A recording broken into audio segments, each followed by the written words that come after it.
Hello and welcome to the Voice of Intuition podcast. My name is Susan Jane and I believe that trusting your intuition is the best way to live your life with meaning and purpose. Each week you will hear about how you can connect, develop and trust your intuition through the wonderful array of guests we have on the show and my own personal experiences. Join me to understand how your intuition can guide you towards a life full of meaning and loving purpose.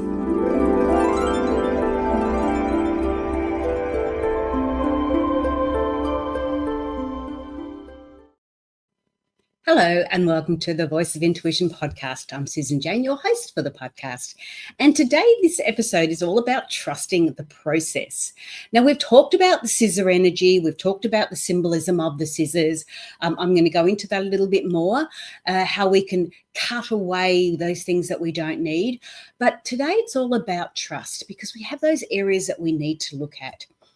Now, I know I've had moments in my life when I've found myself gripping tightly onto something that is sort of slipping away, whether it's a relationship, whether it's a job, or even a vision.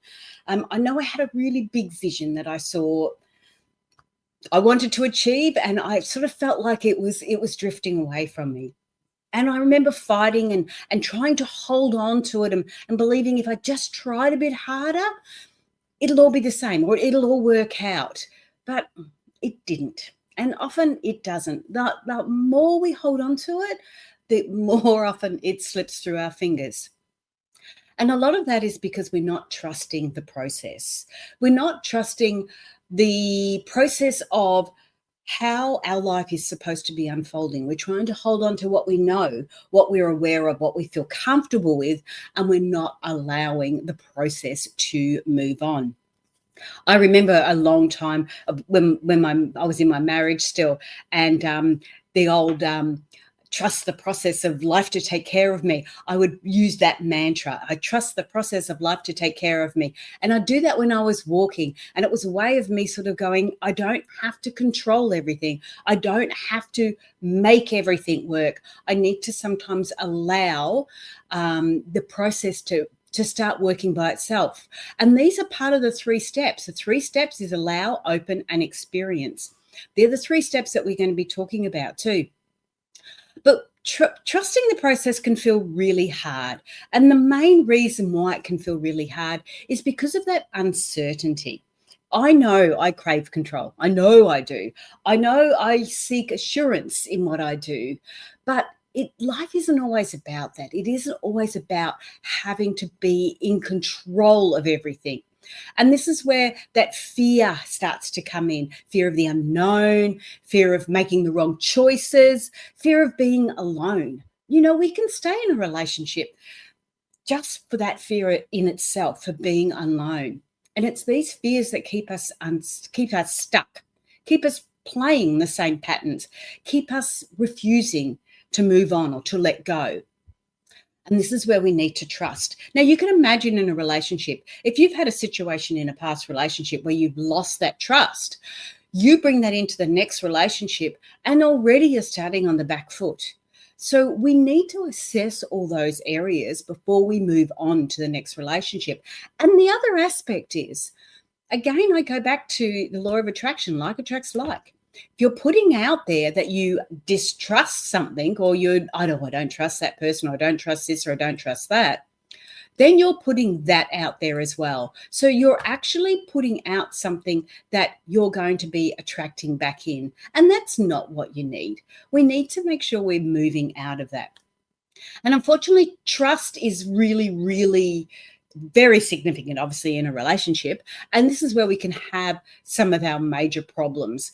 I know of a couple that have both come into a relationship, both had experienced distrust in a relationship, and they've come together and straight away they distrust each other.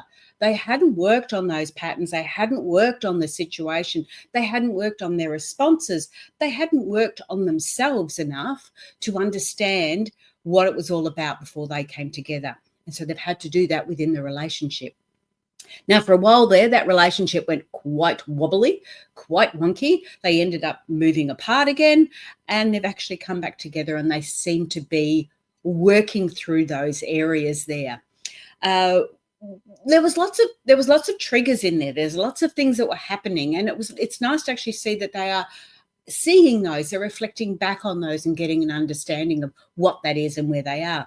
But distrust in a relationship or trust in a relationship is really, really tough. One of the first areas that you need to look at is basically trusting yourself. Now, I do a whole big program on trust mastery, I call it. There's a whole big program on it. It might not be up on the website yet because I'm actually tweaking it at the moment and redoing it. But intuitivenature.com.au is my website. But trust is really, really strong. And the majority of times it's about not trusting yourself. And when we say not trusting yourself, it's really not really being connected to your intuition. Now, I know that when you're in a relationship, there's a lot of people that sort of say, I had no idea that they were doing that. I tend to question that because I believe that they do know there's something going on, but they may not know what it is. So intuitively, they're picking up those messages that something's not going on, but they're not trusting themselves. They're not trusting their messages. They're not trusting that understanding to bring that forward and do something about it. So that's where their trust starts to fall down. That's where their trust starts to go downhill quite rapidly. So when we look at trust, and again, it's really all about you trusting yourself, because once you start to trust yourself and you start to trust the intuitive information that's coming through, then you will get a better understanding of what's happening. You may not know exactly what's happening, but you know it doesn't feel right. And that's your first sign to say, not to point the fingers and say they're doing something wrong, but to point the fingers back to yourself and go, well, why am I feeling that? What's going on? What is it all about?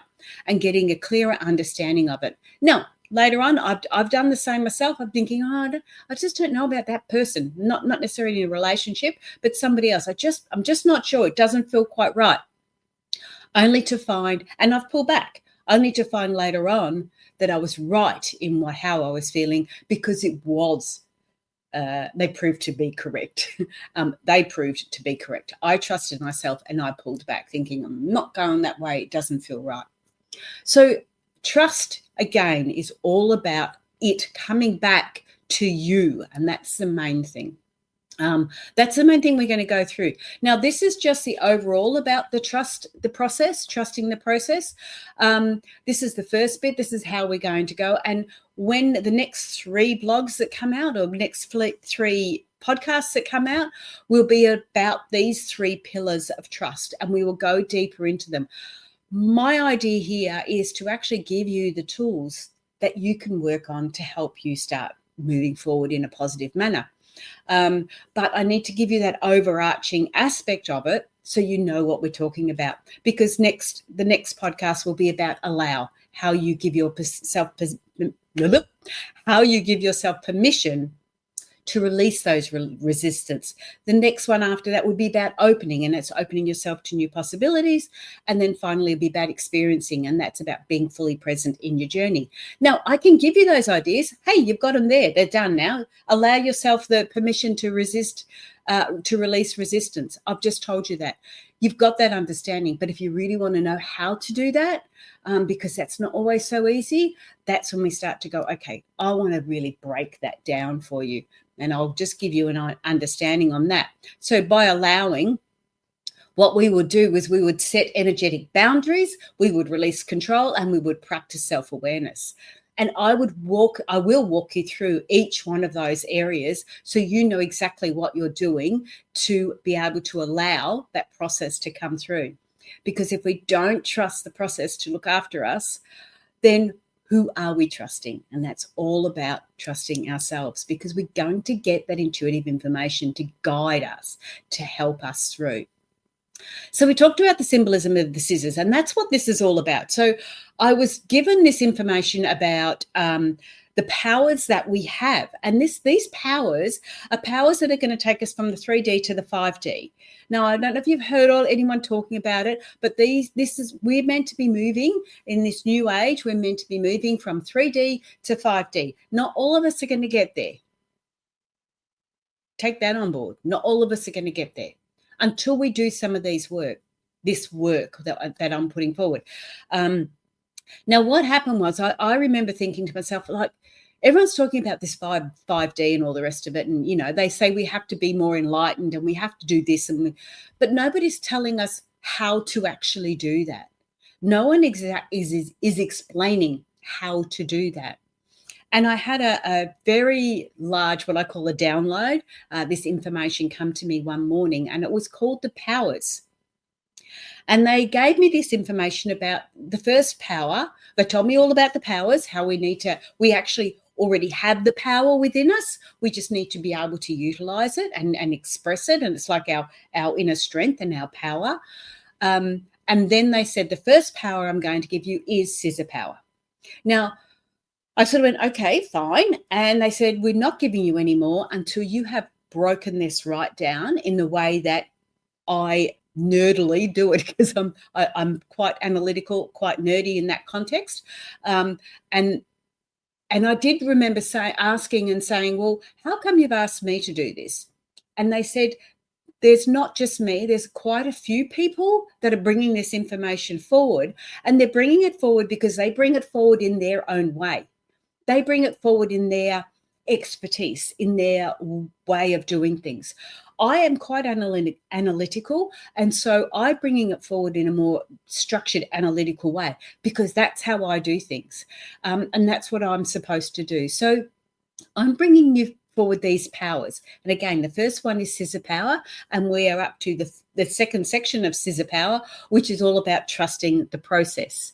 So as we trust that's what the scissors are, the symbols of scissors. It's about cutting away, opening up things, cutting away things that no longer serve us. It's about looking after our energy so we can move from the 3D to the 5D, fifth D, seamlessly. So that's how we are doing it. So again, the 3 powers of trust is allow. So the first part we're going to do is we're going to allow. We're going to give ourselves permission to release any resistance, okay? We're going to stop fighting about what is unfolding. We're going to stop worrying about what's happening and allow that process to work. Now, I want to explain a quick story on mine. I want it to be a short video this time, a short podcast this time, but I want to explain a little bit of my story so you can get an understanding of it. So in the allow section, I was running a health clinic. It was like a health clinic. So we were running massage, Reiki, running different things. I had a few staff members on, and it was a holistic health service. So we had little rooms and everything else there that people could come and they could have a healing, or they could have a massage, or they could have, whatever else they needed. I did readings as well. But I did a lot of spiritual healings then. I did a lot of hands-on healings, a lot of vibrational work, Bowen therapy, those sort of things. And I remember thinking, I just want to get out to a bigger audience. Now, you've got to remember, this was before the internet, basically. It was just starting to come into place. This is before the internet. And I kept on thinking, I want to get out to a bigger audience, and I don't know how. And the other aspect was, I wanted to not be doing all the manual work myself. I wanted to be able to go from an individual to a group, not an individual to individual, because I found that if I was working on somebody, I could do, say, 5 a day, and then the most would be 25 for the week.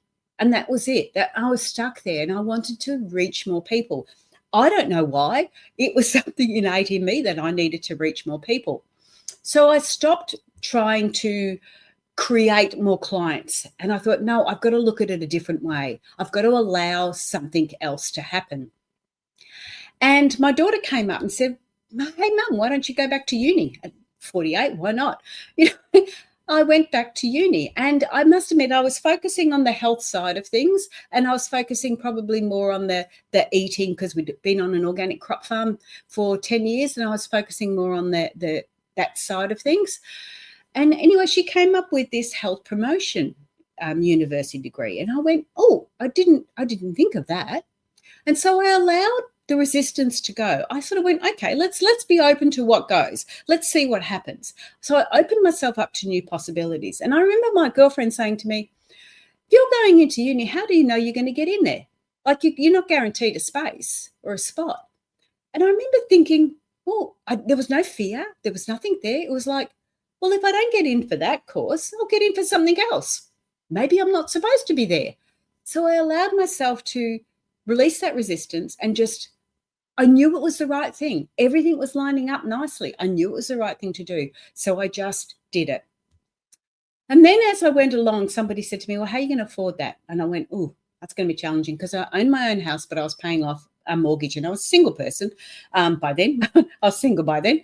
And I thought, I'm not sure how to do that. And then somebody else sort of said, how are you going to travel? Like everybody came up with these ideas. And as they asked me these questions, I just intuitively gave them answers.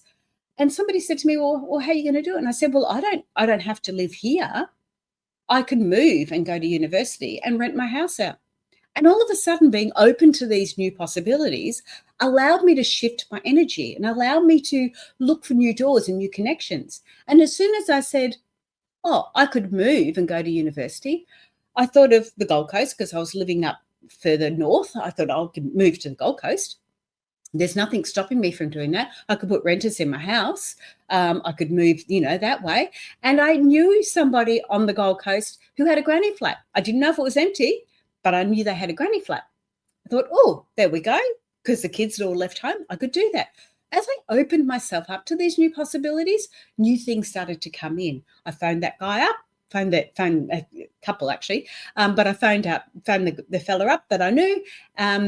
And yeah, he said, no, it's free. Come down. And we worked it all out and everything else. So all of a sudden, everything started to change and shift by me allowing that resistance to go, by opening myself up. And then once I was there, I experienced the journey in its full. So I allowed, I opened, and then I experienced it. I didn't rush it. I didn't have to hurry. I just wanted to grow and learn from it. So we can all do that. And that's what we're going to go through in the deeper things as we go back. So think about your life at the moment. Where are you gripping on too tightly? Where are you holding on too tight? And let us know how you're going with that. Because the next blog for the next week is, if you are holding on, we're going to tell you how you can allow yourself to release that resistance and how you can open up and go forward. That's what we're going to be talking about next week. But just on a side note to my uni degree, I did move down to the Gold Coast. I did do my uni degree. And as I said, all the ducks lined up. I knew I was supposed to be there. But get this, 6 months after I finished my 3-year degree, and I worked 3 part-time jobs while I was doing it, 6 months after I left it, the government in Queensland changed hands and they wiped out all the jobs that I had just spent 3 years and over $30,000 studying for. Now, I still owe that money, hasn't been paid yet. It will come out as I go along, or come out of my wherever. Something else will happen. I allowed it to come through. But all the jobs that I had studied for, which was a public health degree and in health promotion, so how to promote good health, they were all taken from the public health sector to the private health sector. Now, I was going for these jobs and everyone was saying, wow, you got so much experience. You got the top 5% in your classes. Rah, rah, you're so good. But people are getting the jobs because they've got more experience. And I'm thinking, where are they getting this experience from? And it wasn't until after that I found out that all the ones in the public sector had to move to the private. So they already had the experience, they were already in the jobs, and they were just moving across. So 3 years, changing my whole life around, putting a manager in my business, putting renters in my own home, leaving my family, my older kids that were up there, to start a whole new life. It was perfect for the 3 years until things changed. And I remember thinking how I was very devastated. I absolutely devastated. And I remember thinking how, tough that was. But in the same token, if I hadn't gone through that process, I wouldn't have learned how to use the computer properly. I wouldn't have learned how to use the recording properly. I wouldn't have known about podcasts. I wouldn't have known any of that. I wouldn't have written my book. And I've got another one on the way. So there's lots of reasons why we've been putting we've been put in those areas, and why we need to trust the process. But I'm running out of time, so I'm going to say goodbye for now. And I will catch you on the next one, which is all about allow. With that note, I'll say bye. See you guys.